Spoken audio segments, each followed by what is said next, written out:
देखो दोस्तों, आप यहाँ पे देख सकते हैं ये 5 EMA इंडिकेटर है। दोस्तों आप 5 EMA इंडिकेटर के आधार पर भी बहुत ही आसानी से ये पता लगा सकते हैं कि आपको एंट्री है वो कब लेनी है। ठीक है ना, आपको कॉल साइड में एंट्री कब लेनी है, पुट साइड में एंट्री आपको कब लेनी है, मैं आपको सिर्फ 5 EMA इंडिकेटर के आधार पर आपको यहाँ बताना चाहूँगा। ठीक है, और मैंने आपके लिए जो टेलीग्राम ग्रुप है वो बना दिया है, उसका लिंक है वो डिस्क्रिप्शन में दिया हुआ है, तो आप टेलीग्राम ग्रुप से भी जुड़ सकते हैं, जिसके माध्यम से आप बहुत ही अच्छी अपडेट समय समय पे प्राप्त कर पाएंगे। ठीक है ना, मैं आपको हेजिंग से संबंधित भी यहाँ पर वीडियो डाल रहा हूँ। ठीक है, और उसके अलावा कुछ मैं आपको समय समय पे ऐसे लेवल भी देता रहता हूँ, जिसके आधार पर आप एंट्री कब लेनी है कब नहीं लेनी है वो भी आप बहुत ही आसानी से अपने टेलीग्राम ग्रुप के माध्यम से जुड़कर एक अच्छी अपडेट आप वहां से भी प्राप्त कर सकते हैं।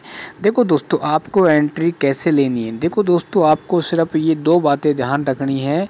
जब आपको पुट साइड में एंट्री उस कंडीशन में लेनी है जब 5 EMA इंडिकेटर के नीचे की ओर जब कोई रेड कैंडल क्लोज कर देती है। ठीक है ना, और उसके अलावा मार्केट का जो ट्रेंड है वो क्या है, डाउन ट्रेंड में होना चाहिए। ठीक है, तो उसके बाद जो अगली कैंडल है इससे पहली वाली कैंडल की जो नीचे वाली वीक की ओर क्रॉस करती है, तो आप यहाँ पे एंट्री ले सकते हैं और अपना SL लगा के जो भी आपका टारगेट आप लेना चाहते हैं वो अपना टारगेट लगा के आप बहुत ही आसानी से अपना प्रॉफिट है वो बुक कर सकते हैं। ठीक है ना, उसके अलावा आपको कॉल साइड में एंट्री कब लेनी है, जब 5 EMA इंडिकेटर के ऊपर की ओर कोई कैंडल है वो क्या है, कंप्लीट क्लोज होनी चाहिए, यानी जो बुलिश कैंडल है वो क्लोज होनी चाहिए। जैसे ही वो कैंडल क्लोज होती है तो उसके अपर वीक को जो नेक्स्ट कैंडल क्रॉस करेगी तो उस पर आप अपनी एंट्री बना सकते हैं अपने SL के साथ। ठीक है,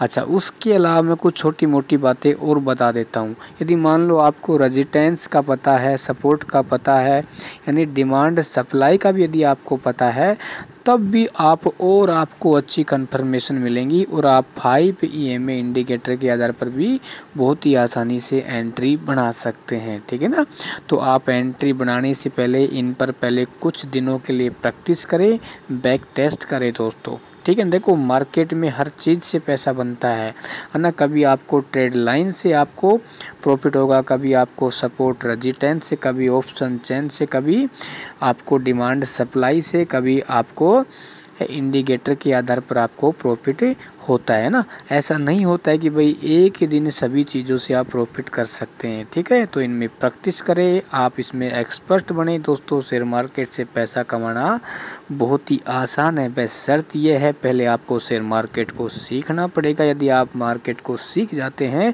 तो यहाँ से कब आपको पैसा कमाना है, कब आपको एंट्री लेनी है, कब आपको एग्जिट होना है, ये छोटी छोटी बातें आपको मालूम होंगी और आप भी यहाँ से बहुत ही अच्छा रिटर्न प्राप्त कर सकते हैं। धन्यवाद।